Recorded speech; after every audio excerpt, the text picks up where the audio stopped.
intru să iau de la... Tu chiar nu știi că păstuiți în locuri? Nu, coi, chiar nu știam. Păi dacă ai donat 10 euro normal, mă, 15 euro.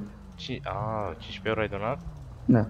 Păi nu, normal, păi cum ai, mă, frate, acum îți permit să dai un gel prost pentru 15 euro. Acum, da, gen, ai 5 la fete, păi ce mai e ceva ca fric, ești nebun? Cred că le piși serverul dacă te speri pe ei. Hai că da. Bro, deci dacă vrei ți arăt. Cum, vin, cum? Fii atent, frate. Dă-i SK. Așa. Cât de prost e asta. Stai puțin, chiar pe aici.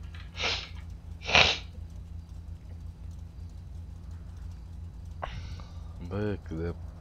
Băieți. Bă, cât de prost e asta, mă, că Ce e acum? Mă rog. Stai așa puțin.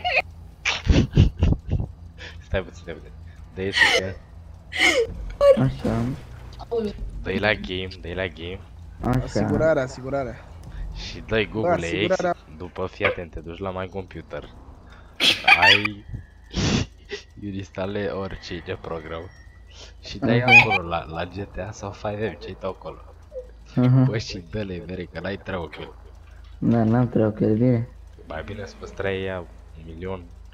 Cât ai da, 1.500.000? Bă, luai bomboane la copii nevoiași, ce voiai tu, n-ai treabă.